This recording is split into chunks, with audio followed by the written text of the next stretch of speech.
Muadh ইবনে জাবাল রাদিয়াল্লাহু তাআলা আনহুকে আল্লাহ রাসূল সাল্লাল্লাহু আলাইহি ওয়াসাল্লাম তিনি ইয়ামানের গভর্নর করে পাঠিয়েছেন। ইয়ামানের গভর্নর তো পাঠানোর আগে he was explaining a teaching guideline to his fellow সাহাবা। ওনাকে শিখাইতেছেন, তুমি যে যাবা মুআল্লিম হিসেবে, গভর্নর হিসেবে, কিভাবে দাওয়াতটা দিবে আগে শোনো। তিনি মুআদ ইবনে জাবালকে বললেন, ইন্নাকা তা'তি কওমান মিন আহলিল কিতাব। হে মুআজ, জেনে রাখো এমন একটা এলাকায় তোমাকে পাঠাচ্ছি, তারা কিন্তু আহলে কিতাব, মানে তারা হচ্ছে Jewish and Christian community, they are not Muslim, তারা কিন্তু ইহুদি খ্রিস্টান ওখানে। সো তুমি কিভাবে দাওয়াত দিবা? ফাদউহুম ইলা শাহাদাতি আন লা ইলাহা ইল্লাল্লাহ আন্না মুহাম্মাদুর রাসূলুল্লাহ। প্রথমে তাওহীদের দাওয়াত দিবা। আওয়াজ করে বলেন, প্রথমে দাওয়াত হবে কিসের? তাওহীদের। ফা ইনহুম আতাউ লিযালিক, বাক্যটা খেয়াল করেন, যখন তারা এটা মেনে নেবে, এটাতে অভ্যস্ত, তারপর তুমি দাওয়াত দিবা যে আল্লাহ প্রতিদিন 5 ওয়াক্ত সালাত ফরজ করেছেন। কয় ওয়াক্ত? 5 ওয়াক্ত সালাত। আচ্ছা, ফা ইনহুম আতাউ লিযালিক, যখন তারা 5 ওয়াক্তে সালাতে অভ্যস্ত হবে, তখন বলবা যে আল্লাহ তাআলা ধনীদের উপর যাকাত ফরজ করেছেন। ফা ইনহুম আতাউ লিযালিক, যখন ওইটা মানবে, এরপরে বলবা রমজানের রোজা ফরজ করেছেন।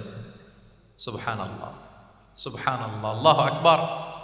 তাহলে ধাপে ধাপে দেখেন, এই যে টিচিং গাইডলাইন তিনি দিচ্ছেন ওনার ফেলো সাহাবাকে, ফেলো কম্প্যানিয়নকে, যে তুমি ইয়ামানে যে একবারে সব বিধান তুমি যা জানো, মনে করো না যে সবাই ওইটা মানবে।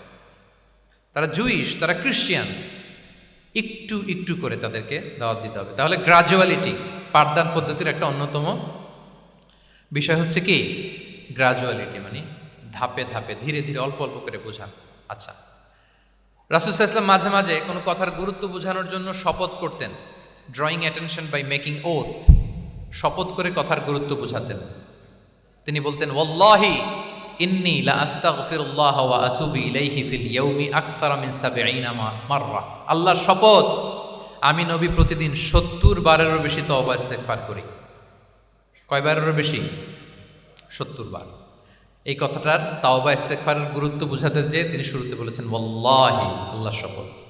এরকম অনেক হাদিসে পাওয়া যায়, তিনি বলেছেন ওয়াল্লাযী নাফসু মুহাম্মাদিন বিয়াদিহি, ওই সত্তার শপথ যার হাতে মুহাম্মাদের আত্মা। আবার মাঝে মাঝে বলেছেন ওয়াল্লাযী নাফসি বিয়াদিহি। আসসালামু আলাইকুম ওয়া রাহমাতুল্লাহি ওয়া বারাকাতুহু। নাহমাদুহু ওয়া নুসাল্লি আলা রাসূলিহিল কারীম, আম্মা বা'দু, ফাআউযু বিল্লাহি মিনাশ শাইতানির রাজীম। বিসমিল্লাহির রহমানির রহিম। ربنا وبعث فيهم رسولا منهم يتلو عليهم آياتك ويعلمهم الكتاب والحكمة ويزكيهم إنك أنت العزيز الحكيم. صدق الله العظيم. رب اشرح لي صدري ويسر لي أمري واحلل عقدة من لساني يفقهوا قولي. আল্লাহ রাব্বুল ইজ্জা ওয়াল জালালের দরবারে লাখো কোটি শুকর এবং সুজুদ যে আল্লাহ তাআলা international Islamic university Chittagong IIUC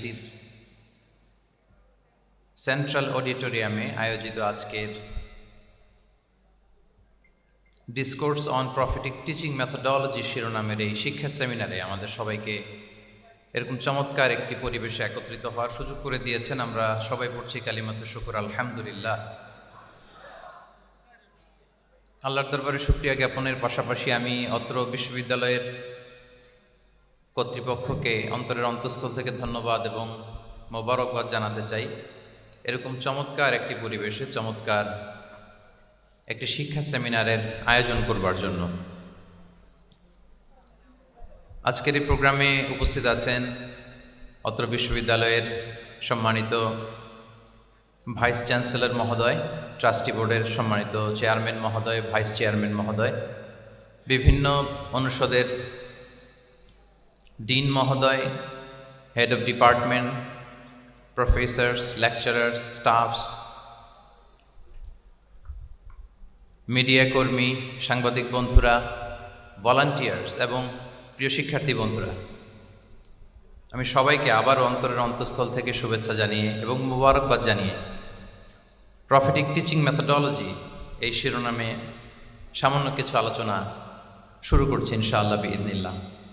আপনারা শুরুতে শুনেছেন এটা কিছুটা একাডেমিক প্যাটার্নের আলোচনা হবে, এবং একাডেমিক প্যাটার্নের আলোচনার একটা নেগেটিভ সাইড হচ্ছে একটু কাঠখোট্টা টাইপের আলোচনা হয় আর কি। মাহফিলে যেমনি আমরা খুব ইন্টারেক্ট করতে পারি, মাহফিলে যেমনি আমরা জিজ্ঞেস করি যে বলেন ঠিক কিনা,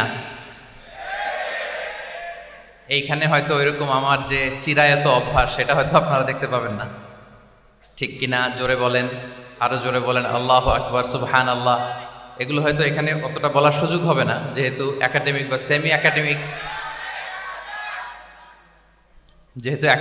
সেমি একাডেমিক একটা লেকচার, ফলে একাডেমিক একটা ভাইব এখানে আমরা রাখবার চেষ্টা করবো ইনশাআল্লাহ বিইذনিল্লাহ। সম্মানিত সুধী মণ্ডলী, প্রথমেই আমি জানতে চাচ্ছি যে আপনারা সবাই কেমন আছেন? আলহামদুলিল্লাহ, আমিও খুব ভালো আছি আলহামদুলিল্লাহ, সুম্মা আলহামদুলিল্লাহ। আইআইইউএসি এই প্রতিষ্ঠানে আসলে, আইআইইউসিতে আসলে মনে হয় যে নিজের প্রতিষ্ঠানেই এসেছি। কেননা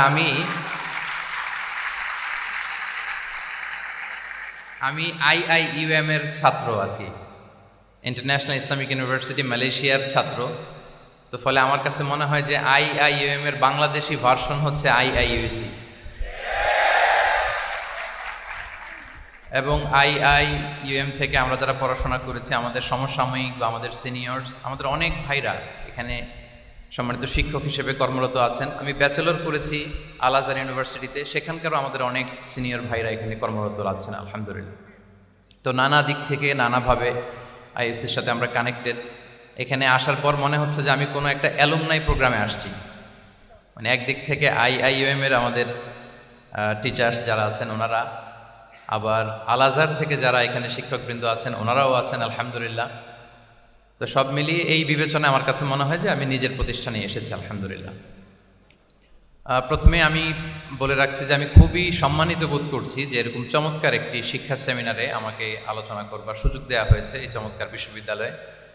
আমার সামনে অনেক বিদগ্ধ স্কলার্স, রিসার্চার, বিদগ্ধ আলেমে দ্বীন, ওনাদেরকে আমি দেখতে পাচ্ছি।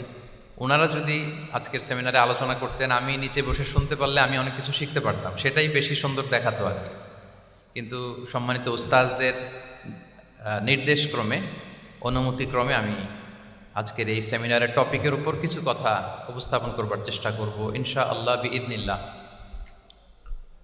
সম্মানিত শুধু আপনারা টপিকটা নিশ্চয়ই স্টেজের ব্যাকড্রপে দেখতে পাচ্ছেন যে সেখানে খুব বড় ফন্টে লেখা আছে discourse on prophetic teaching methodology, অর্থাৎ আল্লাহ রাসূল সাল্লাল্লাহু আলাইহি ওয়া আলিহি ওয়াসাল্লামের শিক্ষা পদ্ধতি বা পাঠদান পদ্ধতি কেমন ছিল, তিনি কিভাবে শিখাতেন। আমরা জানি যে আল্লাহ রাসূল সাল্লাল্লাহু আলাইহি ওয়াসাল্লাম একজন শিক্ষক ছিলেন, অসাধারণ অনন্য একজন মার্ভেলাস শিক্ষক ছিলেন। শুধু শিক্ষকই ছিলেন না, বরং তিনি শিক্ষকদেরও শিক্ষক ছিলেন, এবং তিনি নিজ হাতে এমন কিছু শিক্ষার্থী তিনি তৈরি করেছিলেন, গড়ে তুলেছিলেন, যারা এই পৃথিবীর ইতিহাসে শ্রেষ্ঠ প্রজন্ম হিসেবে স্বীকৃত। খয়রুল কুরুন, the best generation ever on earth, এই পৃথিবীর শ্রেষ্ঠতম প্রজন্ম হিসেবে তারা স্বীকৃত হয়েছেন। এবং তিনি তার শিক্ষা পদ্ধতির মধ্য দিয়ে গোটা বিশ্বকে সততা শিখিয়েছেন, সভ্যতা শিখিয়েছেন, মানবিকতা শিখিয়েছেন, স্পিরিচুয়ালিটি শিখিয়েছেন, আধ্যাত্মিকতা। তিনি আমাদেরকে শিখিয়েছেন পরিমিতিবোধ, তিনি আমাদেরকে শিখিয়েছেন জীবনবোধ, আমাদের স্রষ্টার সাথে তিনি আমাদেরকে পরিচিত করেছেন, এবং সফলতার সহজ এবং সরল পথ তিনি আমাদেরকে বাতলে দিয়েছেন। তো আজকের এই ডিসকোর্সে বেসিকলি আমরা ওনার লাইফ স্কেলের একটা দিক নিয়ে ফোকাস করব, অর্থাৎ ওনার পাঠদান পদ্ধতি, কিভাবে তিনি সাহাবাদের সাথে ইন্টারেক্ট করতেন, তাদেরকে শিখাতেন, পাঠ দিতেন, শুধুমাত্র কেবলমাত্র এই বিষয়টাতে আমরা ফোকাস করবার চেষ্টা করবো ইনশাআল্লাহ। আমি আমার আলোচনার শুরুতে সূরাতুল বাকারার একটি আয়াত তেলাওয়াত করেছি, 129 নম্বর আয়াত। এই আয়াতটি বেসিকলি আল্লাহ রাসূল সাল্লাল্লাহু আলাইহি ওয়া আলিহি ওয়াসাল্লামের জন্য সাইয়েদনা ইব্রাহিম আলাইহিস সালাম দোয়া করেছিলেন মক্কার ধুধুমরু প্রান্তরে।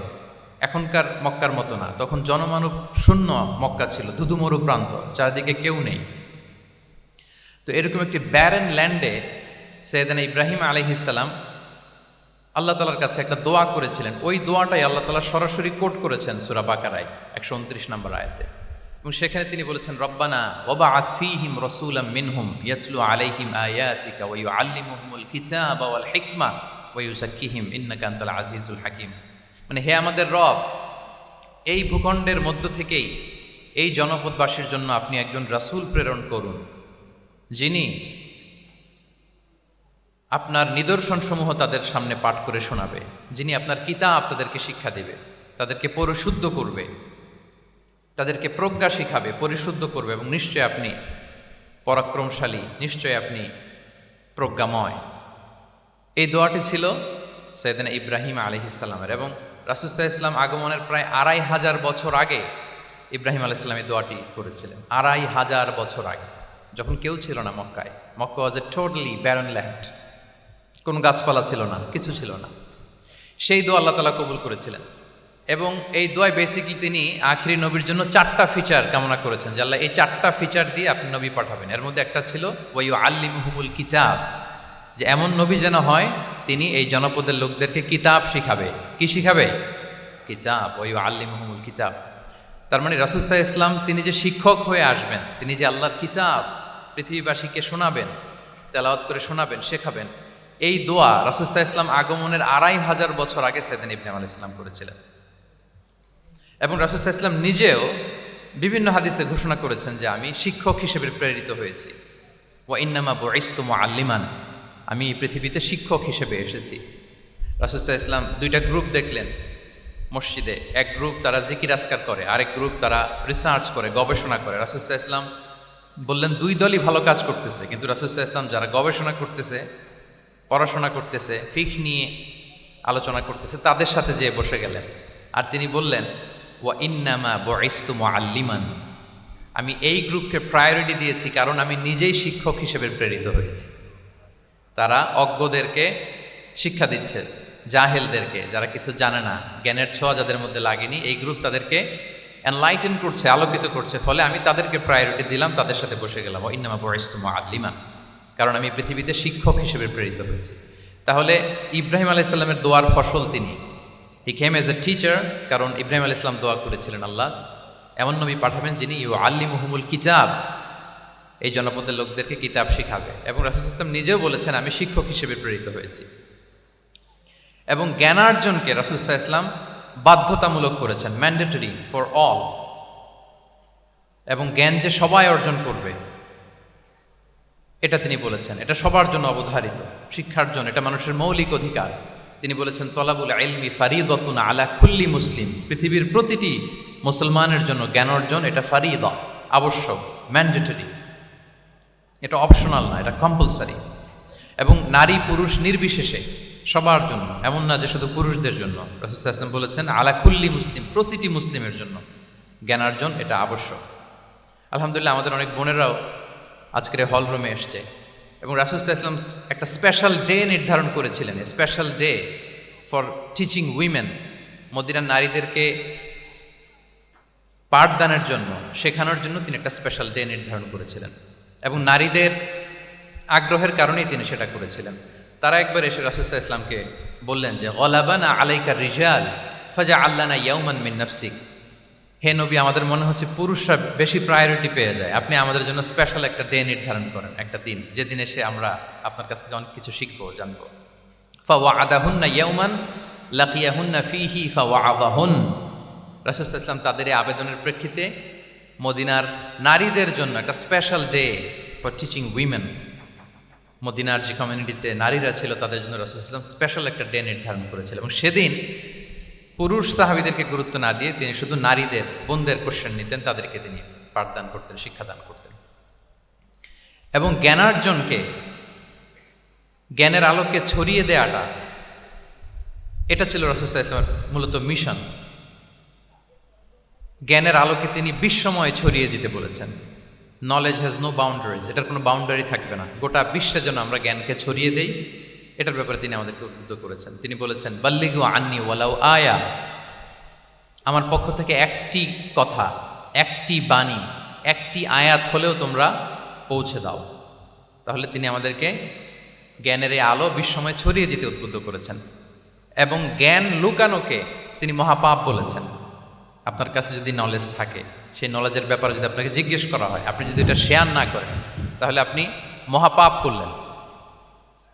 এটাকে আল্লাহ রাসূল সাল্লাল্লাহু আলাইহি ওয়া আলিহি ওয়াসাল্লাম জ্ঞান লুকানোকে মহাপাপ বলেছেন। তিনি বলেছেন মান সুইলা আন ইলমিন ফাকাতামাহু আলজামাহুল্লাহু ইয়াউমাল কিয়ামাতি বিলিজামিন মিনান নার, কাউকে কোনো বিষয়ে জ্ঞানের ব্যাপারে জিজ্ঞেস করা হলো, আর সে যদি সেটাকে গোপন করে, কিয়ামতের দিন তাকে আগুনের লাগাম দিয়ে বাঁধা হবে বলে আইয়াদু বিল্লাহ। তাহলে জ্ঞানকে ছড়িয়ে দিতে বলেছেন তিনি বিশ্বময়, জ্ঞানকে গোপন করতে তিনি বারণ করেছেন, নিষেধ করেছেন। আমরা যদি দেখি যে আল্লাহ রাসূল সাল্লাল্লাহু আলাইহি ওয়া আলিহি ওয়াসাল্লাম মক্কাতে যখন তিনি ইসলাম প্রচার শুরু করলেন, কোরআনের তালিম যখন তিনি মক্কাতে দিতে শুরু করলেন, তিনি এটাকে প্রাতিষ্ঠানিকভাবেই বেসিকলি শুরু করেছেন। আমরা যেমনি জ্ঞান বিতরণের জন্য প্রাতিষ্ঠানিক অবকাঠামো আমাদের প্রয়োজন হয়, রাসূল সাল্লাল্লাহু আলাইহি ওয়াসাল্লাম সেভাবেই একটা সেন্টার বেস তিনি শুরু করেছিলেন। এবং মক্কায় দারুল আরকাম নামে, আপনারা সবাই যারা রাসূল সাল্লাল্লাহু আলাইহি ওয়াসাল্লামের বায়োগ্রাফি পড়েছেন, ইতিহাস পড়েছেন, দারুল আরকাম থেকে বেসিকলি রাসূল সাল্লাল্লাহু আলাইহি ওয়াসাল্লাম এই জ্ঞান বিতরণ করতেন বা কোরআনের তালিম দিতেন। আরকাম ইবনে আবিল আরকাম একজন তরুণ সাহাবী, মাত্র 16 বছর বয়সে তিনি ইসলাম ধর্ম গ্রহণ করেছিলেন। তার একটা ঘরের একটা বড় অংশ তিনি রাসূল সাল্লাল্লাহু আলাইহি ওয়াসাল্লামের তালিমের জন্য ডেডিকেট করেছিলেন, এবং সেটাই ইসলামের প্রথম বিশ্ববিদ্যালয় হিসেবে স্বীকৃত দারুল আরকাম। এবং মজার ব্যাপার হচ্ছে, ওনার ঘরটা সিলেক্ট করার পেছনে স্ট্র্যাটেজিক অনেক কারণ ছিল। কারণ সে ছিল বানু মাখজুম গোত্রের, মানে কোরাইশের শত্রু, কোরাইশের রাইভাল ছিল বানি মাখজুম। রাসূল সাল্লাল্লাহু আলাইহি ওয়াসাল্লাম ছিলেন কোন বংশের? বলেন তো সবাই, কোন বংশের? কুরাইশ বংশের। আর আবু জাহাল ছিল কোন বংশের? না, সে বানু মাখজুম থেকে ছিল। So Banu Makhzum was the rival of Quraish. তারা ছিল কুরাইশদের সাথে একটা হাড্ডাহাড্ডি লড়াই, শত্রুর মতো আর কি। তো রাসূল সাল্লাল্লাহু আলাইহি ওয়াসাল্লাম কুরাইশি কারো ঘর বেছে নেন নাই, বরং বানু মাখজুম গোত্রের এক তরুণ আরকাম, তার ঘরটা তিনি বেছে নিয়েছিলেন। এবং স্ট্র্যাটেজিক্যালি এত চমৎকার একটা পজিশনে ছিল, মাত্র 130 মিটার ডিস্টেন্স ছিল কাবা থেকে। কাবা থেকে 130 মিটার দক্ষিণ পূর্বে এই আরকাম রাদিয়াল্লাহু তাআলা আনহুর ঘর ছিল। ফলে এই ঘরে যদি তিনি গ্যাদারিং করেন, কেউ আর সন্দেহ করবে না, যেহেতু এটা বানু মাখজুম গোত্রের একজন যুবকের ঘর। আল্লাহু আকবার। রাসূল সাল্লাল্লাহু আলাইহি ওয়াসাল্লাম এই দারুল আরকামে বসেই বেসিকলি তিনি এই কোরআনের তালিম, এই শিক্ষা, এই পাঠদান মক্কাতে সেন্টার বেস তিনি শুরু করেছিলেন। এবং মদিনায় যদি আমরা দেখি, মদিনা তো মসজিদে নববী নির্মাণের পরপরই মসজিদে নববীর একেবারে পেছন দিকে, এই হলরুমের পেছন দিকে যেরকম একটা জায়গা ছাউনির মতো, মসজিদে নববীর ঠিক পেছনে খেজুরের ডাল দিয়ে, খেজুরের পাতা দিয়ে ছাউনি দিয়ে একটা জায়গা তিনি করেছিলেন, যেটাকে আমরা আহলে সুফার সেন্টার হিসেবে জানি। মদিনায় তিনি সুফা ইউনিভার্সিটি প্রতিষ্ঠা করেছিলেন। তাহলে মক্কায় তিনি কোরআনের তালিম দিতেন দারুল আরকাম থেকে, আর মদিনায় যেয়ে তিনি আহলে সুফাদেরকে সেই সুফা এরিয়াতে, সেখানে তিনি কোরআনের তালিম দিতেন। এবং সেখানে প্রায় 400 জন দরিদ্র মুহাজির সাহাবী সেখানে বসে কোরআনের হেফজ করতো, রাসূল সাল্লাল্লাহু আলাইহি ওয়াসাল্লামকে বিভিন্ন বিষয়ে জিজ্ঞেস করতো। ইসলামের বুনিয়াদী শিক্ষা, the basic of the basics of Islam, আহলে সুফার সাহাবারা সেখানে দুনিয়ার সব কিছুকে স্যাক্রিফাইস করে দিয়ে সেখানে ওনারা রাসূল সাল্লাল্লাহু আলাইহি ওয়াসাল্লামের কাছ থেকে তালিম গ্রহণ করতেন। এবং দূর দূরান্ত থেকে আগন্তুক সাহাবারা যখন আসতো, তারাও এখানে থাকতো। যেহেতু 400 জন থাকার মতো একটা প্লেস, রাসূল সাল্লাল্লাহু আলাইহি ওয়াসাল্লামকে তারা দিনের খুঁটিনাটি বিষয় জিজ্ঞেস করতেন। এবং সালাত শেষে এরকম অনেক হাদিস পাওয়া যায় যে রাসূল সাল্লাল্লাহু আলাইহি ওয়াসাল্লাম আহলে সুফার সাহাবীদের সাথে ওখানে বসেছেন, তাদের সাথে গল্প করেছেন, তাদের প্রশ্নের বিভিন্ন উত্তর দিয়েছেন। তাহলে সেন্টার বেস শিক্ষাদান, এটা কিন্তু রাসূল সাল্লাল্লাহু আলাইহি ওয়াসাল্লামের জীবনী থেকে আমরা দেখেছি।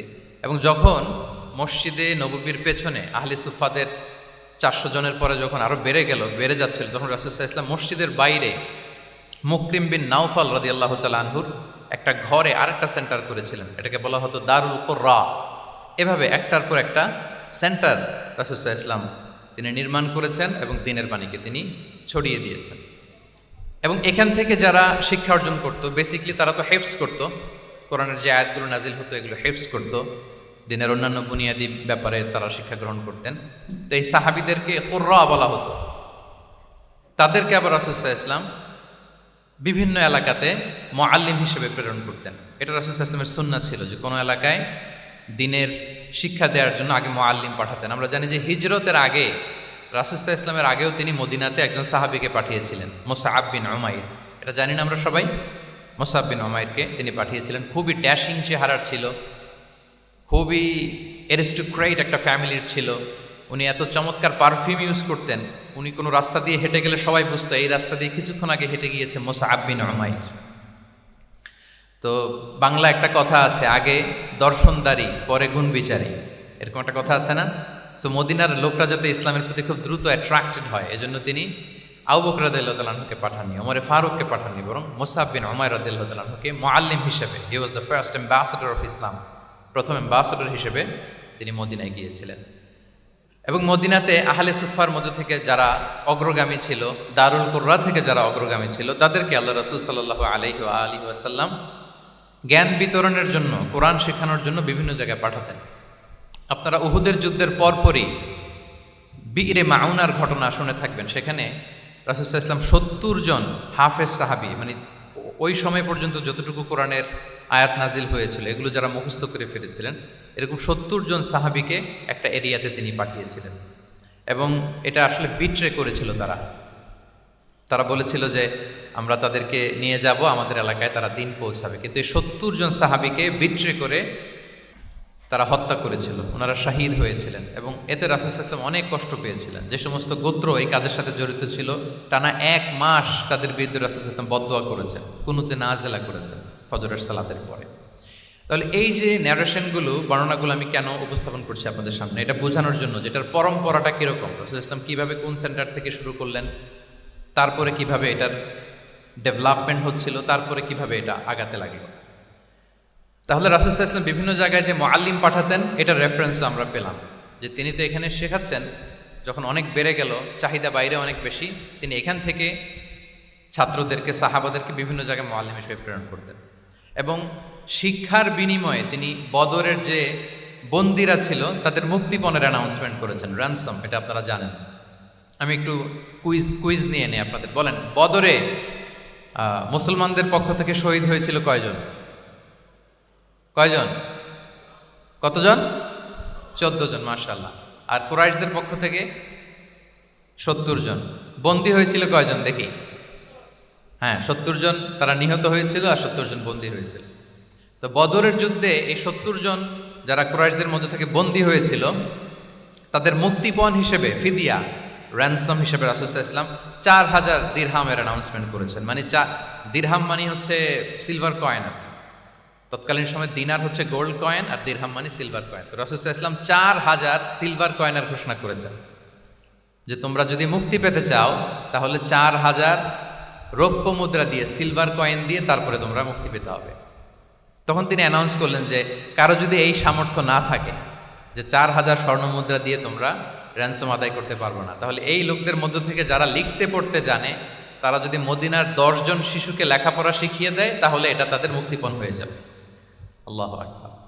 তাহলে শিক্ষাটাকে রাসূল সাল্লাল্লাহু আলাইহি ওয়াসাল্লাম কিভাবে দেখতেন, এটাকে কতটা গুরুত্ব দিতেন? তখন কিন্তু মুসলমানদের আর্থিকভাবে খুব কঠিন অবস্থা যাচ্ছিল। তখন এই জাতীয় ফিদিয়াগুলো, র্যানসমগুলো খুব জরুরি ছিল। তারপরে তিনি ঘোষণা করেছেন যাদের সামর্থ্য নাই তারা যদি লিখতে পড়তে জানে, মদিনার 10 জন ছেলে মেয়েকে তারা যদি লেখাপড়া শিখিয়ে দিতে পারে, এইটা তাদের মুক্তিপণ হিসেবে কনসিডার করা হবে। আল্লাহু আকবার। তাহলে সম্মানিত সুধী, আমরা সেই ইব্রাহিম আলাইহিস সালাতু ওয়াস সালামের দোয়া থেকে শুরু করে বদরের যুদ্ধ পর্যন্ত চলে আসলাম যে রাসূল সাল্লাল্লাহু আলাইহি ওয়াসাল্লাম শিক্ষাটাকে, এডুকেশনকে এবং শিক্ষার বাণীকে বিশ্বময় ছড়িয়ে দিতে তিনি কীরকম পদক্ষেপ নিয়েছেন, ওভারঅল একটা আমরা আইডিয়া পেয়েছি। এটা ছিল আমার ইন্ট্রোডাক্টরি ডিসকাশন। এখন আমি মূল আলোচনায় চলে যাই যে রাসূল সাল্লাল্লাহু আলাইহি ওয়াসাল্লাম সাহাবাদেরকে যে তিনি শেখাতেন, ওনার পাঠদান পদ্ধতি কেমন ছিল। প্রথম কথা হচ্ছে রাসূল সাল্লাল্লাহু আলাইহি ওয়াসাল্লাম পিতৃ স্নেহে সাহাবাদেরকে শিক্ষা দিতেন, as like a father teaching his child, teaching his son or daughter. পরম মমতায় বাবা যেমনি তার সন্তানকে পরম যত্নে, পরম আদরে, পরম মমতায় শেখায়, ভুল ধরিয়ে দেয়, সংশোধন করে দেয়, আল্লাহ রাসূল সাল্লাল্লাহু আলাইহি ওয়া আলিহি ওয়াসাল্লাম সন্তানকে যেমনি বাবা পরম মমতায় আদর করে শেখায় ঠিক সেভাবে শেখাতেন। এবং তিনি বলেছেন যে ইন্নামা আনা লাকুম বিমানজিলাতিল ওয়ালিদি উআল্লিমুকুম, নিশ্চয় আমি তোমাদের বাবার মতো, বাবা যেমনি ছেলে মেয়েদেরকে শেখায়। এবং এই হাদিসে এসছে যে রাসূল সাল্লাল্লাহু আলাইহি ওয়াসাল্লাম তাদেরকে শিখিয়েছেন সাহাবাদেরকে যে ওয়াশরুমে গেলে কিভাবে ক্লিন হইতে হবে, টু দ্য ডাইরেকশন অফ কেবলা বসা যাবে না, কেবলাকে পেছনে রেখে বসা যাবে না, এমনকি ঢিলাগুলো ইউজ করতে হলে ডান হাতে ইউজ করা যাবে না, বা হাতে। তারপর এটা বেজোর হইতে হবে। এরকম ধরে ধরে উম্মাকে শিখিয়েছেন। নারীদের মেনস্ট্রুয়েশনাল পিরিয়ডের ব্যাপারে বিধানগুলো শিখিয়েছেন। স্বামী স্ত্রীর অন্তরঙ্গ মুহূর্তের ব্যাপারে মাসআলা কি, ব্যাপারগুলো কি, লিগ্যাল অপিনিয়ন কি, ধরে ধরে বাবা মা যেমনি ছেলে মেয়েদেরকে ধরে ধরে শিখিয়ে দেয় যে এইভাবে this is good and this is bad, dos and don'ts যেমনি মা বাবা শেখায়, আল্লাহ রাসূল সাল্লাল্লাহু আলাইহি ওয়াসাল্লাম বলেন, ইন্নামা আনা লাকুম বিমানজিলাতিল ওয়ালিদি ওয়া আল্লিমুকুম, আমি তোমাদের বাবার মতো, বাবা যেমনি শেখায় পরম মমতায়, এভাবে আমি তোমাদেরকে শিক্ষা দিই। এবং রাসূল সাল্লাল্লাহু আলাইহি ওয়াসাল্লাম খুব সহজ করে উপস্থাপন করতেন, কোনো কিছুকে জটিল করতেন না। এটা কিন্তু একজন আদর্শ শিক্ষকের বৈশিষ্ট্য। মানে as easier as you can, যত সহজ করে আপনি আপনার প্রেজেন্টেশনটা করতে পারবেন, তত বেশি আপনার শিক্ষার্থীরা আপনার কাছ থেকে ওই মেসেজ, ওই শিক্ষা, সেটা ওই বার্তাটা তারা গ্রহণ করতে পারবে। এবং সহিহ মুসলিমের হাদিস, আল্লাহ রাসূল সাল্লাল্লাহু আলাইহি ওয়াসাল্লাম তিনি বলেন, ইন্নাল্লাহা লাম ইয়াবআসনি মুআন্নিতান ওয়ালা মুতাআন্নিতান ওয়ালাকিন বাআসানি মুআল্লিমান মুয়াসসিরান। আল্লাহু আকবার। আল্লাহ তাআলা আমাকে কঠোরতা আরোপকারী, জটিলকারী করে প্রেরণ করেননি, বরং সহজভাবে, সহজ পন্থায় শিক্ষাদানকারী শিক্ষক হিসেবে প্রেরণ করেছেন। লিটারেলি তিনি মুয়াসসিরান শব্দটা ব্যবহার করেছেন। যেহেতু এখানে ইসলামিক স্টাডিজ, কোরআন, হাদিস যে ডিপার্টমেন্টের শিক্ষার্থী বন্ধুরা আপনারা যারা আছেন, আপনারা শব্দের অর্থটা লিটারেলি বুঝতে পারতেছেন যে তিনি বলেছেন মুআল্লিমান মুয়াসসিরান, আমি সহজপন্থী শিক্ষক হিসেবে প্রেরিত হয়েছি। কোনো জিনিসকে কঠোরতা আরোপ করার জন্য, কঠিন করে প্রেজেন্ট করার জন্য আল্লাহ আমাকে পাঠান। রাসূল সাল্লাল্লাহু আলাইহি ওয়াসাল্লাম use to make things easy and easy, খুব সহজ করে উপস্থাপন করতেন। এবং রাসূল সাল্লাল্লাহু আলাইহি ওয়াসাল্লামের শিক্ষাদান পদ্ধতি ছিল অপটিমিস্টিক, আশাব্যঞ্জক, আশাবাদী। অর্থাৎ তিনি যখন কিছু বলতেন, শেখাতেন, মানুষ আশাবাদী হয়ে উঠত, কনফিডেন্ট পেত, ভয় পেত না। আমরা অনেক সময় মানুষকে খুব ভয় দেখাই। রাসূল সাল্লাল্লাহু আলাইহি ওয়াসাল্লাম কাউকে যখন কোনো দায়িত্ব দিয়ে কোথাও প্রেরণ করতেন, ওনার বিখ্যাত হাদিস, তিনি বলতেন, ইয়াসসিরু ওয়ালা তুআসসিরু বাশশিরু ওয়ালা তুনাফিরু, সহজ করো, কঠিন করো না, সুসংবাদ দাও, দিন থেকে মানুষকে ভাগিয়ে দিও না। মানে আমাদের প্রেজেন্টেশন যেন এমন না হয় যে আমাদের কথা শুনে মানুষ ভাগে, কাছে কাছে আসে না, বরং এমনভাবে প্রেজেন্টেশন করো যাতে মানুষ কাছে আসে, কমফোর্ট ফিল করে, ওইটাকে রিসিভ করে এবং জীবনের সাথে সে অ্যাডজাস্ট করতে পারে। এবং তিনি যখন বুঝাতেন, সাহাবাদেরকে যখন কোনো জিনিস বুঝাতেন, খুব ধীরস্থিরভাবে কথা বলতেন। কখনো কথা বলার ক্ষেত্রে রাশিং করতেন না, তাড়াহুড়ো করতেন না, নেভার এভার। এবং অনেক সাহাবারা খুব দ্রুত হাদিস বর্ণনা করলে আম্মা জান আয়েশা রাদিয়াল্লাহু তাআলা এটা অপছন্দ করতেন। বিশেষ করে আবু হুরায়রা রাদিয়াল্লাহু তাআলার ব্যাপারে তিনি অবজেকশন দিয়েছিলেন যে তুমি যেভাবে বলো, নবী সাল্লাল্লাহু আলাইহি ওয়াসাল্লাম কিন্তু এত দ্রুত বলতেন না, তুমি যেমনি গড়গড় করে বর্ণনা করো, আল্লাহ রাসূল সাল্লাল্লাহু আলাইহি ওয়াসাল্লাম এত দ্রুত বর্ণনা করতেন না। লাম ইয়াকুন ইয়াসরুদুল হাদিসা কাসারদিকুম কানা ইউহাদ্দিসু হাদিসান লাউ আদ্দাহুল আদুল আহসাহু। এমনভাবে প্রিয় নবী কথা বলতেন যে কেউ যদি চাইতো, তিনি এই কথার মধ্যে কয়টা বাক্য বলেছেন, কয়টা শব্দ বলেছেন, চাইলে হাতে গুনে ফেলতে পারতেন। এত প্রেসাইজ অ্যান্ড ক্লিয়ার ছিল। তিনি কয়টা বাক্য বললেন এই বক্তব্যে, কয়টা শব্দ বললেন, এটাও গুনে ফেলা যেত। আল্লাহু আকবার।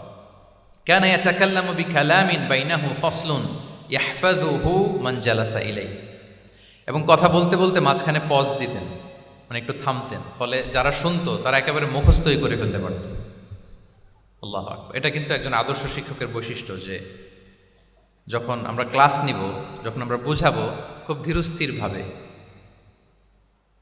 ধীরস্থিরভাবে আমি কথা বলবো, মাঝে মাঝে পজ দিব। রাসূল সাল্লাল্লাহু আলাইহি ওয়াসাল্লাম পজ দিতেন, থামতেন, যাতে ছাত্ররা নিতে পারে। সব শিক্ষার্থীদের এক ধরনের ক্যাপাসিটি না, ক্যাপাসিটি ইস্যু নিয়ে আমি সামনে কথা বলতেছি ইনশাআল্লাহ। তো তাহলে এইভাবে তিনি বেসিকলি তালিম দিতেন বা প্রেজেন্ট করতেন। আচ্ছা, শিক্ষা দেওয়ার ক্ষেত্রে দুইটা ধরন ছিল রাসূল সাল্লাল্লাহু আলাইহি ওয়াসাল্লামের। কখনো হয়তো ওয়ান অন ওয়ান মিটিং, একজন সাহাবীকে টার্গেট করে তাকে কিছু শেখাচ্ছেন, জানাচ্ছেন বা বলছেন। আবার কখনো একজন না, একাধিক সাহাবী বা অনেক সাহাবীদেরকে, অনেক মানুষকে তিনি অ্যাড্রেস করছেন। তাহলে এই দুইভাবে তিনি অ্যাড্রেস করতেন। এক নাম্বার হচ্ছে প্রাইভেট লার্নিং সেশন, আর একটা হচ্ছে পাবলিক লার্নিং সেশন। দুইটাই রাসূল সাল্লাল্লাহু আলাইহি ওয়াসাল্লামের সিরা যদি আপনি স্ক্যানিং করেন আপনি পাবেন। প্রাইভেটলি এরকম অনেক হাদিস পাওয়া যায়, যে হাদিসগুলোতে দেখা যায় যে রাসূল সাল্লাল্লাহু আলাইহি ওয়াসাল্লাম ওয়ান অন ওয়ান মিটিং করেছেন, শুধু একজনকে কিছু শেখাচ্ছেন। এটা স্পেশালি হতো যখন তিনি কারোর সাথে রাইড শেয়ার করতেন। রাইট অর্থাৎ তিনি উটে ছিলেন, উটের পেছনে আরেকজন সাহাবী বসা, তিনি গাধার উপরে বসা, পেছনে আরেক সাহাবী বসা, তিনি খচ্চরের উপর বসা, আরেক সাহাবী বসা। যখন তিনি রাইড শেয়ার করতেন, এরকম ভুরি ভুরি হাদিস আপনারা পাবেন যে মুআয ইবনে জাবাল বলতেছে যে কুনতু রদিফা রাসূলিল্লাহ, কুনতু খালফা রাসূলিল্লাহ। আমরা একবার আল্লাহ রাসূল সাল্লাল্লাহু আলাইহি ওয়াসাল্লামের সাথে আমি একবার উটের পেছনে বসা ছিলাম। আব্দুল ইবনে আব্বাস বলতেছেন আমি উটের পেছনে বসা ছিলাম। ফদল ইবনে আব্বাস বলতেছেন আমি একবার একটা খচ্চরের পেছনে বসা ছিলাম। When he was sharing his ride, riding যখন শেয়ার করতেন, ওই মুহূর্তগুলো তেমন চমৎকার চমৎকার কিছু বার্তা রাসূল সাল্লাল্লাহু আলাইহি ওয়াসাল্লাম ওই সাহাবীদেরকে দিয়েছেন, গ্রন্থগুলোতে পড়ে অবাক হয়ে যায়। তাহলে এক নাম্বার হচ্ছে private learning session, one on one meeting, যেটা one to one conversation, very interactive, এটা অন্য কেউ নাই, একজন সাহাবীকে কিছু বলছেন, একজনের সাথে বসা। আচ্ছা, এরকম একটা ছোট্ট হাদিস যদি শেয়ার করি, আব্দুল্লাহ ইবনে আব্বাস রাদিয়াল্লাহু তাআলা আনহু উনি বলেন, কুনতু খালফা রাসূলিল্লাহি সাল্লাল্লাহু আলাইহি ওয়াসাল্লাম ইয়াওমান, একদিন আমি, এই যে দেখেন বর্ণনা ভঙ্গি কেমন, একদিন আমি রাসূল সাল্লাল্লাহু আলাইহি ওয়াসাল্লামের পেছনে বসা, মানে কোনো একটা ওটের উপর বা গাধার উপরে বসা। ফাকালা, তিনি বললেন, ইয়া গোলাম, হে কিশোর। রাসূল সাল্লাল্লাহু আলাইহি ওয়াসাল্লামের শব্দ চয়নগুলো অসাধারণ। আমরা অনেক হাদিস আজকে শেয়ার করার চেষ্টা করব, আপনি বাক্য চয়ন, শব্দ চয়ন শুনলে অবাক হবেন। ইয়া গোলাম, হে কিশোর, ইন্নী ও আল্লিমুকা কালিমাতিন, আমি তোমাকে চমৎকার কিছু কথা শিখিয়ে দিচ্ছি, শোনো। তখন কিন্তু কেউ নাই। এই হাদিস উনি বর্ণনা না করলে আমরা জানতে পারতাম না, কারণ ওনারা এক ওটের উপরে বা ঘোড়ার উপরে ছিলেন। পরে যখন আব্দুল্লাহ ইবনে আব্বাস এটা ন্যারেট করলেন তখন আমরা জানতে পেরেছি। তো এটা ছিল প্রাইভেট লার্নিং সেশন, শুধু ওনার সাথে। তোমাকে কিছু কথা শিখিয়ে দেই, ইহফাদিল্লাহ ইয়াহফাদকা, ইহফাদিল্লাহ তাজিদহু তুজাহাক, এটা অনেকের মুখস্থ আছে না, বিখ্যাত হাদিস, আল আরবাউন আন-নববিয়ার ভেতরেও আছে। তুমি আল্লাহর বিধানগুলোকে সংরক্ষণ করো, রক্ষণাবেক্ষণ করো, টেক কেয়ার করো, আল্লাহ তোমার টেক কেয়ার করবেন। তুমি আল্লাহর বিধান টেক কেয়ার করো, আল্লাহ তোমার পাশে থাকবেন। ইদা সাআলতা ফাসআলিল্লাহ, হে আব্দুল্লাহ, যখন চাইবে আল্লাহর কাছে চাইবে, যখন ফরিয়াদের হাত তুলবে কেবলমাত্র আল্লাহর কাছেই তুলবে। ওয়া ইদা ইসতাআনতা ফাসতাঈন বিল্লাহ, যখন সাহায্য চাইবে কেবল আল্লাহর কাছেই সাহায্য চেয়েও। ওয়া'লাম আন্নাল উম্মাতা লাউ ইজতামাআত আলা আন ইয়ানফাউকা বিশাইইন লাম ইয়ানফাউকা ইল্লা বিশাইইন ক্বাদ কাতাবাহুল্লাহু লাক। গোটা বিশ্বের সবাই মিলে যদি তোমার কোনো উপকার করতে চায় তাহলে ততটুকুই করতে পারবে যতটুকু আল্লাহ তোমার ভাগ্যে রেখেছে। আল্লাহ যতটুকু উপকার তোমার ভাগ্যে রেখেছে ততটুকুই হবে। ওয়া ইন ইজতামাউ আলা আন ইয়াদুররুকা বিশাইইন লাম ইয়াদুররুকা ইল্লা বিশাইইন ক্বাদ কাতাবাহুল্লাহু আলাইক। গোটা বিশ্বের সবাই মিলে যদি তোমার ক্ষতি করতে চায় ঠিক ততটুকুই করতে পারবে যতটুকু তোমার নসিবে আছে, এর চেয়ে 1 ইঞ্চিও বেশি ক্ষতি করতে পারবে না। রুফিআতিল আকলামু ওয়া জাফফাতিস সুহুফ, কলম উঠিয়ে নেওয়া হয়েছে আর যা লেখা হয়েছিল সব শুকিয়ে গিয়েছে। কারণ প্রথম আল্লাহ সৃষ্টি করেছেন কি? কলম। কলমকে আল্লাহ বলেছেন লিখো। আল্লাহ কি লিখবো? উকতুব মাকাদির আল খালক, মহাবিশ্বের যারা আসবে সবার কি হবে না হবে সব লিখো। তো লিখে ফেলছে, এখন যা হবার তাই হবে। তাহলে দেখেন আকীদা সংক্রান্ত, ইসলামের বুনিয়াদী বিশ্বাস সংক্রান্ত চমৎকার কিছু লার্নিং, কিছু লেসন আল্লাহ রাসূল সাল্লাল্লাহু আলাইহি ওয়াসাল্লাম আব্দুল্লাহ ইবনে আব্বাসকে দিয়েছেন, এবং এটা ছিল one on one meeting, private learning session. আর কেউ ছিল না তখন। আব্দুল্লাহ ইবনে আব্বাস এটা শুনেছেন এবং আমাদের কাছে বর্ণনা করেছেন। আচ্ছা, এটা গেল একটা। আরেকটা কি বলেছিলাম? একটা তো প্রাইভেট লার্নিং সেশন, আরেকটা পাবলিক। বলেন আমার সাথে, মেক এ নয়েজ। আরেকটা কি? Public learning session. ওইটা একা একা না, হয়তো অনেক সাহাবী একসাথে আছে, তাদেরকে কিছু বলছেন বা শেখাচ্ছেন, অথবা হিউজ কংগ্রেগেশন, অনেক বড় গ্যাদারিং। লেটস সে মসজিদে নববীতে তিনি যে খুতবাগুলো দিয়েছেন, প্রায় 10 বছর তো তিনি খতিব ছিলেন, যতগুলো খুতবা দিয়েছেন এটা অফকোর্স কি পাবলিক লার্নিং সেশন। বিভিন্ন প্রেক্ষাপটে জনপরিসরে দেয়া রাসূল সাল্লাল্লাহু আলাইহি ওয়াসাল্লামের যে শিক্ষামূলক বক্তব্যগুলো, এগুলো পাবলিক লার্নিং সেশন। বিদায় হজের ভাষণ বিশাল এক কংগ্রেগেশনের সামনে তিনি অ্যাড্রেস করেছিলেন, ওইটা কি ছিল? Public learning session. তাহলে সেখানের পদ্ধতিটা বেসিকলি 2 ধরনের। একটা ছিল, বলেন আমার সাথে, একটা ছিল প্রাইভেট লার্নিং সেশন আর একটা পাবলিক লার্নিং সেশন। আচ্ছা, এই তো, লেটস মুভ অন। এবার আমরা চলে যাব যে তিনি যেসব শিখন পদ্ধতি অবলম্বন করতেন, শেখানোর ক্ষেত্রে কি কি মিনস, কি কি ওয়ে তিনি অবলম্বন করতেন, সেগুলো আমরা শেয়ার করি। অনেকগুলো মিনস তিনি ইউজ করতেন, অনেকভাবে তিনি পাঠদান করতেন, সাহাবাদেরকে শিক্ষা দিতেন। এর মধ্যে অন্যতম একটা মাধ্যম হচ্ছে তিনি সাহাবাদেরকে কোশ্চেন করতেন। কোশ্চেন করে সঠিক উত্তর পেলে তিনি উৎসাহ দিতেন খুব। মনে রাখতে হবে রাসূল সাল্লাল্লাহু আলাইহি ওয়াসাল্লামের শিক্ষাটা বেসিকলি ছিল Q&A বেসড। সামনে আমরা ইন ডেপথ যখন আরো ঢুকবো, basically oral based, oral session ছিল, মুখে মুখে। কারণ আমাদের মতো তো এত কাগজ কলম ছিল না। এখন যেমনি আপনাদেরকে হোমওয়ার্ক দেয়, অ্যাসাইনমেন্ট দেয়, এগুলো ছিল নাকি তখন? রাসূল সাল্লাল্লাহু আলাইহি ওয়াসাল্লামের সময় অ্যাসাইনমেন্ট দেওয়ার রীতি ছিল? বলেন, আপনাদের অ্যাসাইনমেন্ট দেয় স্যাররা? হ্যাঁ, সবাইকে দেয়? ভাল লাগে অ্যাসাইনমেন্ট করতে?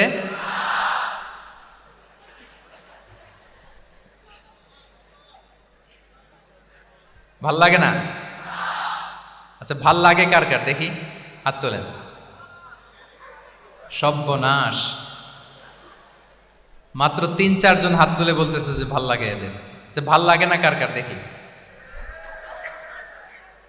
ইয়া আল্লাহ, আল্লাহ তাআলা হেদায়েত দান করুক আমাদেরকে। আচ্ছা, এবার দুইবারের একবারও যারা হাত তোলেন নাই তারা হাত তোলেন। একদল আছে খুব চালাক, ভাবে যে কোন কোন দলে কখন হাত তুলে আবার কোন বিপদে পড়ি। তো এই যে এখন স্যাররা হোমওয়ার্ক দেন, কাজ দেন, অ্যাসাইনমেন্ট দেন, এটা তো ওই সময় ছিল না। ফলে এটা রাসূল সাল্লাল্লাহু আলাইহি ওয়াসাল্লামের পাঠদান পদ্ধতিটা বেসিকলি ছিল Q&A বেসড, প্রশ্নোত্তর পর্ব। সাহাবারা জিজ্ঞেস করতেন না জানলে, রাসূল সাল্লাল্লাহু আলাইহি ওয়াসাল্লাম আবার জিজ্ঞেস করতেন দেখি ওরা জানে কিনা। এরকম অনেকভাবে তিনি শেখাতেন, আমরা সামনের দিকে আরো দেখব। তো রাসূল সাল্লাল্লাহু আলাইহি ওয়াসাল্লাম সাহাবাদেরকে প্রশ্ন ছুড়তেন, তিনি ট্রাই করতেন, দেখতেন যে দেখি ওরা পারে কিনা, ব্যাপারটা জানে কিনা। যদি কেউ সঠিক আনসার দিতে পারতো, রাসূল সাল্লাল্লাহু আলাইহি ওয়াসাল্লাম খুব উৎসাহ দিতেন, তাদেরকে প্রশংসা করতেন এবং উৎসাহ দিতেন। স্যাররা যখন আমাদের ক্লাসের প্রশংসা করে, ভাল লাগে না আমাদের? আমার প্রেজেন্টেশন খুব প্রশংসা করলো, আমার অ্যাসাইনমেন্টের খুব প্রশংসা করলো, আমাকে ইন্সপায়ার করলো, আমি আরো মোটিভেটেড হব না? হয়তো আমরা নাকি হই। তো রাসূল সাল্লাল্লাহু আলাইহি ওয়াসাল্লাম এটাই করতেন। উবাই ইবনে কাআব রাদিয়াল্লাহু তাআলা আনহুকে উনি প্রশ্ন করলেন, আল্লাহ রাসূল সাল্লাল্লাহু আলাইহি ওয়া আলিহি ওয়াসাল্লাম প্রশ্ন করলেন যে ইয়া আবাল মুনজির, এটা ওনার কুনিয়া, আতাজরি আইয়ু আয়াতিন মিন কিতাবিল্লাহি মাআকা আ'যাম, তুমি কি জানো যে আল্লাহর কিতাবের কোন আয়াতটা সর্বশ্রেষ্ঠ? সর্বশ্রেষ্ঠ আয়াত কোনটা তুমি জানো? তখন উবাই ইবনে কাআব রাদিয়াল্লাহু তাআলা আনহু বললেন যে আল্লাহু লা ইলাহা ইল্লা হুয়াল হাইয়ুল কাইয়্যুম, মানে আয়াতুল কুরসি। এটা কোন আয়াত? আয়াতুল কুরসি। এটা ফরজ সালাতের পর আমরা সবাই পড়ি তো নাকি? হ্যাঁ, মান ক্বারা আয়াতুল কুরসি দুবুরা কুল্লি সালাতিন মাকতুবাতিন লাম ইয়ামনাহু মিন দুখুলিল জান্নাতি ইল্লাল মাউত। ফরজ সালাতের পরে যারা আয়াতুল কুরসি পড়ে তার জান্নাতে প্রবেশে কোনো বাধা থাকে না, একটা জিনিস ছাড়া, মানে মৃত্যু, মরণ। লোকটা মরে না তাই জান্নাতে যায় না, মরলেই জান্নাতি। তো হে উবাই, হে ইয়া আবাল মুনজির, তুমি কি জানো কোরআনের সর্বশ্রেষ্ঠ আয়াত কোনটা? তিনি বললেন যে আয়াতুল কুরসি। এটা শুনে রাসূল সাল্লাল্লাহু আলাইহি ওয়াসাল্লাম খুব খুশি হলেন। খুশি হয়ে কি করলেন? ফাদারাবা ফি সাদরি, তিনি বললেন যে তিনি আমার বুকে একটা আলতো চাপড় দিলেন। এটা ভালোবাসার আলতো চাপড়, এরকম উৎসাহ দেওয়ার জন্য যে সাবাস। আমরা মাঝে পিঠে কাউকে আলতো চাপড় দিয়ে কি বলি? ব্রেভো, সাবাস, মাশাআল্লাহ, এগুলো বলি না?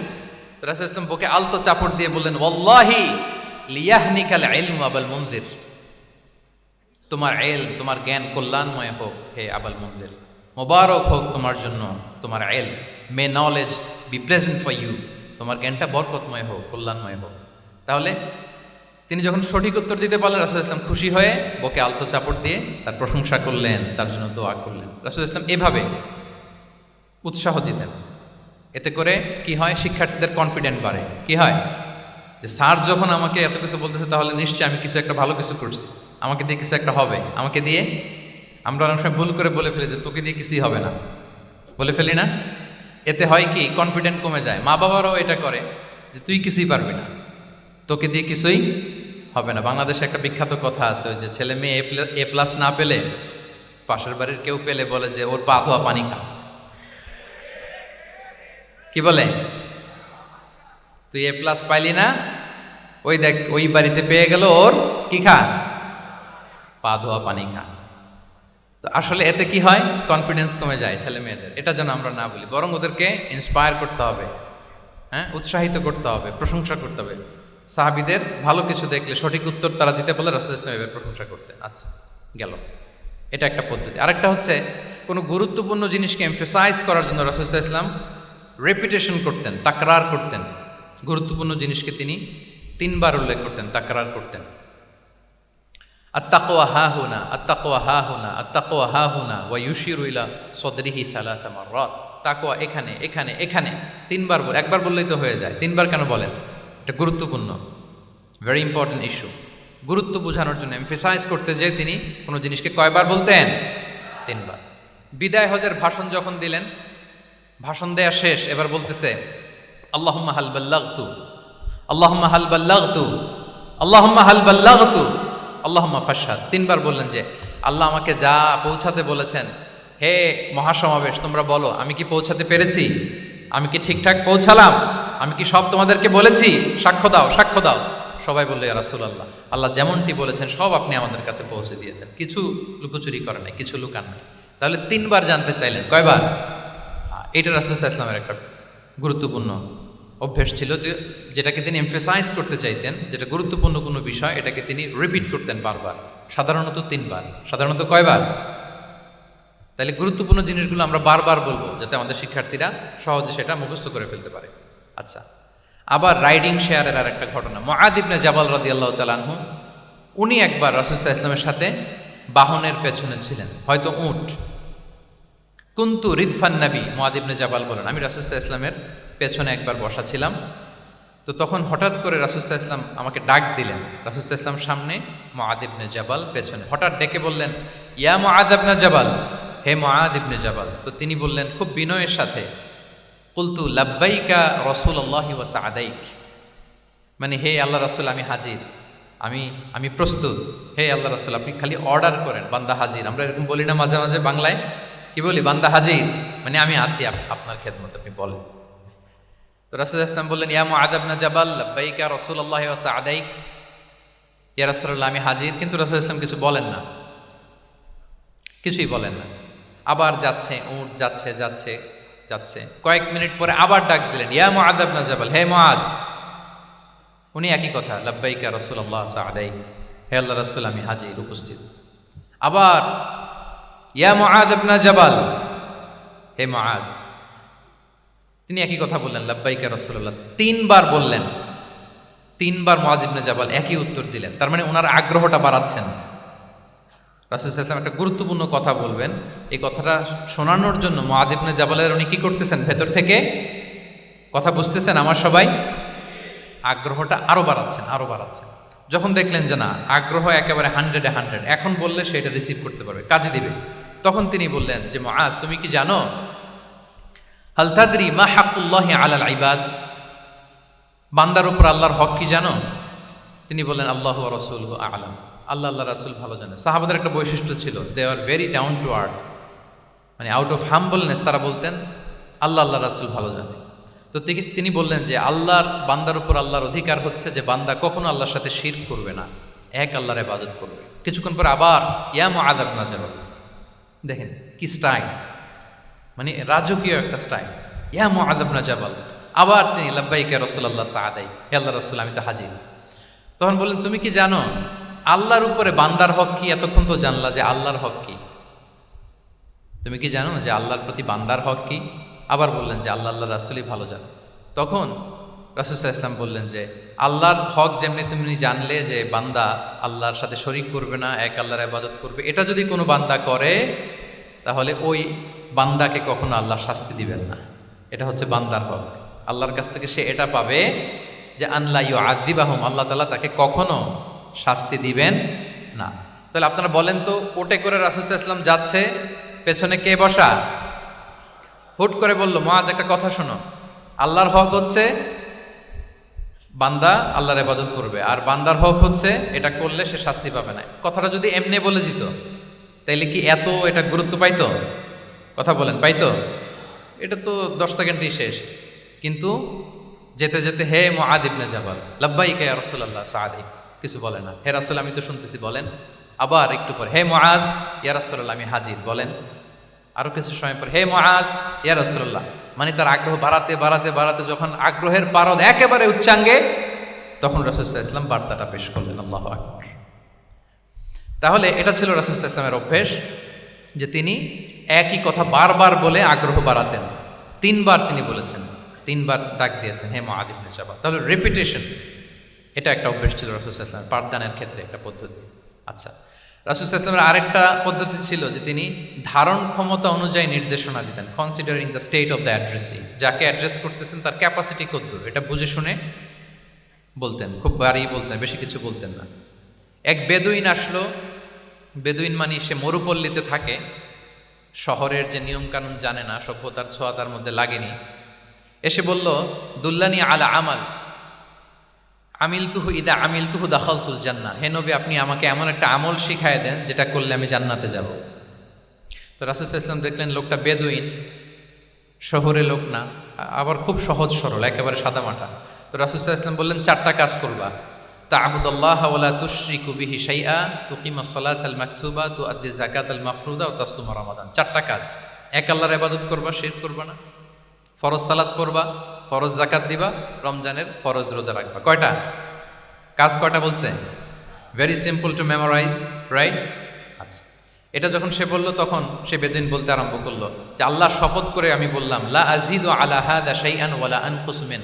ঠিক আছে, আমি এই চারটাই করব, বাড়াবো না কমাবো না, এর চেয়ে বেশি কোনোদিন কিছু করবো না, কমও করবো না।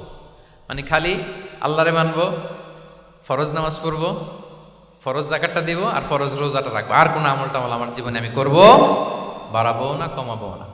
তো রাসূল সাল্লাল্লাহু আলাইহি ওয়াসাল্লাম বললেন যে কেউ যদি জান্নাতি লোক দেখে নিজের চোখ জোড়াতে চায়, খুশি হতে চায়, তারা যেন এই লোকের দিকে তাকায়, মানে এই লোকটা জান্নাতি।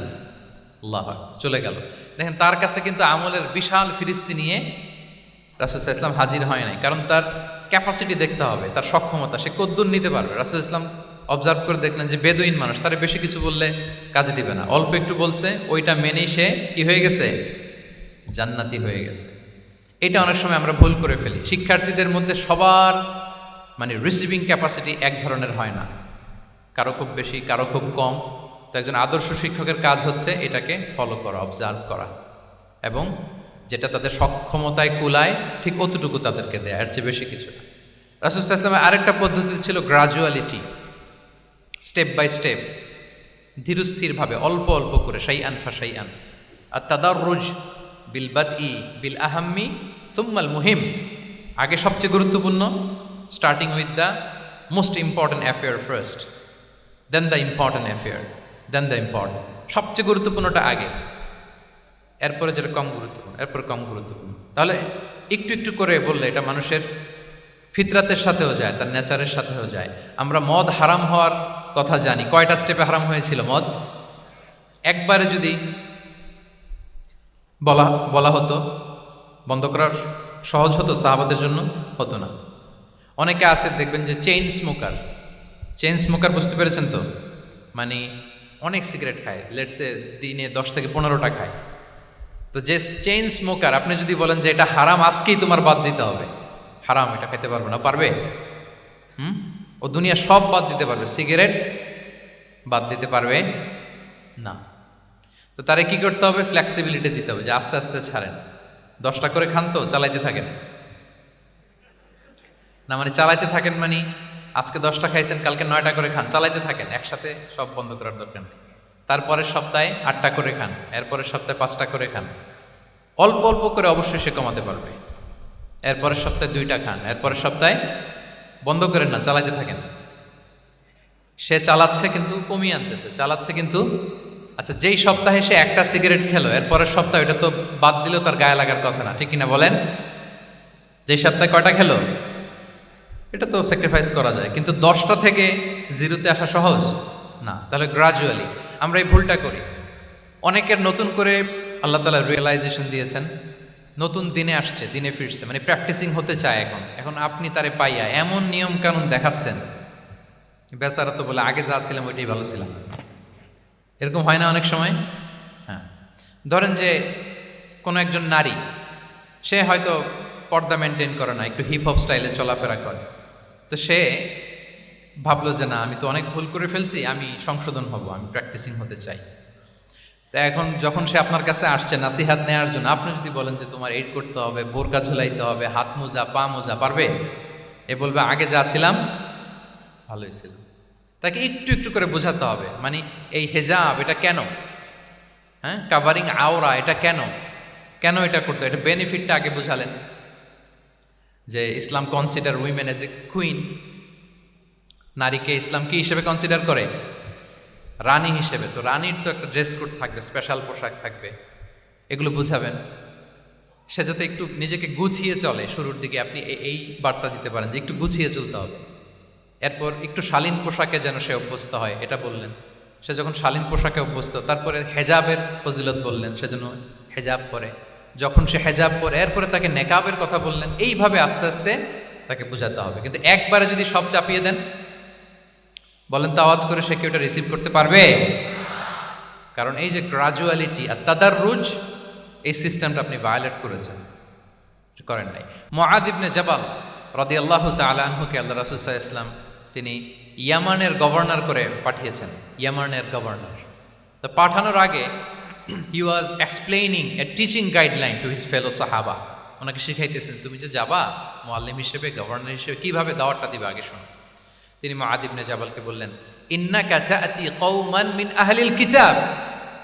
হে মুআজ, জেনে রাখো এমন একটা এলাকায় তোমাকে পাঠাচ্ছি, তারা কিন্তু আহলে কিতাব, মানে তারা হচ্ছে Jewish and Christian community, they are not Muslim, তারা কিন্তু ইহুদি খ্রিস্টান ওখানে। সো তুমি কিভাবে দাওয়াত দিবা? ফাদউহুম ইলা শাহাদাতি আন লা ইলাহা ইল্লাল্লাহ আন্না মুহাম্মাদুর রাসূলুল্লাহ। প্রথমে তাওহীদের দাওয়াত দিবা। আওয়াজ করে বলেন, প্রথমে দাওয়াত হবে কিসের? তাওহীদ। ফা ইনহুম আতাউ লিযালিক, বাক্যটা খেয়াল করেন, যখন তারা এটা মেনে নেবে, এটাতে অভ্যস্ত, তারপর তুমি দাওয়াত দিবা যে আল্লাহ প্রতিদিন 5 ওয়াক্ত সালাত ফরজ করেছেন। কয় ওয়াক্ত? 5 ওয়াক্ত সালাত। আচ্ছা, ফা ইনহুম আতাউ লিযালিক, যখন তারা 5 ওয়াক্তে সালাতে অভ্যস্ত হবে, তখন বলবা যে আল্লাহ তাআলা ধনীদের উপর যাকাত ফরজ করেছেন। ফা ইনহুম আতাউ লিযালিক, যখন ওইটা মানবে, এরপরে বলবা রমজানের রোজা ফরজ করেছেন। সুবহানাল্লাহ, সুবহানাল্লাহ, আল্লাহু আকবার। তাহলে ধাপে ধাপে দেখেন, এই যে টিচিং গাইডলাইন তিনি দিচ্ছেন ওনার ফেলো সাহাবাকে, ফেলো কম্প্যানিয়নকে, যে তুমি ইয়ামানে যে একবারে সব বিধান তুমি যা জানো মনে করো না যে সবাই ওইটা মানবে।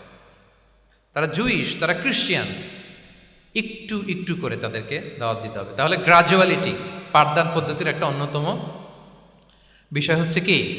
গ্রাজুয়ালিটি, মানে ধাপে ধাপে, ধীরে ধীরে, অল্প অল্প করে বোঝান।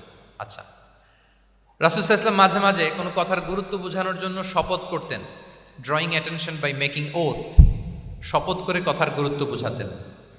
তিনি বলতেন, ওয়াল্লাহি ইন্নী লা আস্তাগফিরুল্লাহ ওয়া আতুবু ইলাইহি ফিল ইয়াউমি আকসারা মিন ৭০ মাররা। আল্লাহর শপথ, আমি নবী প্রতিদিন ৭০ বারেরও বেশি তওবা ইস্তেগফার করি। কয়বারেরও বেশি? ৭০ বার। এই কথাটার তাওবা ইস্তেগফারের গুরুত্ব বোঝাতে যেয়ে তিনি শুরুতে বলেছেন ওয়াল্লাহি, আল্লাহর শপথ। এরকম অনেক হাদিসে পাওয়া যায়, তিনি বলেছেন ওয়াল্লাযী নাফসু মুহাম্মাদিন বিয়াদিহি, ওই সত্তার শপথ যার হাতে মুহাম্মাদের আত্মা। আবার মাঝে মাঝে বলেছেন ওয়াল্লাযী নাফসি বিয়াদিহি, ওই সত্তার শপথ যার হাতে আমার আত্মা। এভাবে বলে তিনি কথা শুরু করেছেন। যখন তিনি এরকম শপথ করতেন, তখন কথার গুরুত্ব বোঝা যেত। কি বোঝা যেত? গুরুত্ব বোঝা যেত। তাহলে শপথ করে মাঝে মাঝে তিনি জিনিস বোঝাতেন। আচ্ছা, আমরা আমাদের বিভিন্ন প্রেজেন্টেশন বা লেকচার বোঝানোর জন্য অনেক মিনস ইউজ করি না? আল ওয়াসাইল আত তালিমিয়া, এটাও কিন্তু রাসূল সাল্লাল্লাহু আলাইহি ওয়াসাল্লাম করতেন। আমরা কি কি করি? আমি তো জানি না আপনাদের আইএসসিতে ক্লাসরুমগুলো কেমন। নিশ্চয়ই সেখানে বোর্ড আছে। কি আছে? হোয়াইট বোর্ড নাকি নাকি ডিজিটাল বোর্ড? আচ্ছা, ডিজিটাল বোর্ডে যাননি আপনারা, আস্তে আস্তে যাবেন। হোয়াইট বোর্ডে তো আছেন। হোয়াইট বোর্ডে কি দিয়ে লেখা হয়? মার্কার। আচ্ছা, প্রেজেন্টেশন স্লাইড মাঝে মাঝে ইউজ করেন না? বা টিচার করে কি না? তো সেটা কীভাবে করে? মাইক্রো প্রজেক্টর দিয়ে করে। এগুলো হচ্ছে আল ওয়াসাইল আত তালিমিয়া। তো রাসূল সাল্লাল্লাহু আলাইহি ওয়াসাল্লামের সময় তো এই স্লাইডও ছিল না, ডিজিটাল বোর্ডও ছিল না, হোয়াইট বোর্ডও ছিল না, হ্যাঁ, মার্কার ছিল না, ওইরকম কিছু ছিল না। তো উনি কি ইউজ করতেন? উনিও চমৎকার চমৎকার কিছু মাধ্যম ইউজ করতেন, আপনারা শুনলে অবাক হবেন। আপনাদের মনোযোগ আছে তো সবার, না? আচ্ছা, আমরা দেখি যে উনি কি কি ইউজ করতেন। উনি অনেক ধরনের ভিজুয়াল ডেমনস্ট্রেশন করতেন। ভিজুয়াল ডেমনস্ট্রেশন মানে যেটা আপনি চোখ দিয়ে দেখে শিখে ফেলবেন, বুঝে যাবেন। Visual demonstration. Physical gesture use করে এটা করতেন। ফিজিক্যাল জেস্টার, অঙ্গভঙ্গি, বাংলা কি বলে? অঙ্গভঙ্গি। রাসূল সাল্লাল্লাহু আলাইহি ওয়াসাল্লাম, এটাতে তো আর কিছু আধুনিক বিজ্ঞান, আইটি তো লাগতেছে না। কি বলেন? আমার হাত পা দিয়ে আমি একটা কিছু বোঝাচ্ছি। তো রাসূল সাল্লাল্লাহু আলাইহি ওয়াসাল্লাম কিন্তু এটা করতেন। একবার তিনি ইয়াতিমের রক্ষণাবেক্ষণ যারা করে তাদের মর্যাদা কত, ফজিলত কত, এটা বোঝাতে যে একবার তিনি বলতেছেন, আনা ওয়া কাফিলুল ইয়াতিমি ফিল জান্নাতি কাহাতাইন, আমি এবং এতিমের রক্ষণাবেক্ষণকারী জান্নাতে ঠিক এইভাবে থাকবে। এইভাবে থাকবে মানে খুব কাছাকাছি থাকবে। He will be my neighbour, very close neighbour. এবং বোঝাতে যে এই যে উস্তা আর সাব্বাবা, দুই আঙ্গুল এভাবে, এই আঙ্গুল থেকে এই আঙ্গুলের দূরত্ব কতটুকু? 1 মাইল নাকি কত? একেবারে কাছে। এই আঙ্গুল থেকে আঙ্গুলের তেমন কোনো দূরত্বই নাই, মানে খুব কাছে। এটা দিয়ে তিনি বুঝালেন আমি এবং এতিমের রক্ষণাবেক্ষণকারী ঠিক এভাবে থাকবো যেভাবে এই দুটো আঙ্গুল কাছাকাছি। আল্লাহু আকবার। তাহলে এই যে ফিজিক্যাল জেস্টার ইউজ করলেন কিনা, অঙ্গভঙ্গি, এটাকে বলে ভিজুয়াল ডেমনস্ট্রেশন। কি বলে? Visual demonstration. এবং রিসার্চাররা বলতেছেন যে approximately 80% of human learning comes through the visual demonstration. মানে আইজ দিয়ে, চোখ দিয়ে আমরা আমাদের শেখার 80% শিখে ফেলি। আমাদের শিখনের অলমোস্ট 80% আমরা দেখে দেখে শিখি। তাহলে রাসূল সাল্লাল্লাহু আলাইহি ওয়াসাল্লাম ভিজুয়াল ডেমনস্ট্রেশন করলেন, আনা ওয়া কাফিলুল ইয়াতীমি ফিল জান্নাহ থেকে হাত দেয়। আচ্ছা, আরও দেখি হাদিসে এরকম আরও পাওয়া যায়।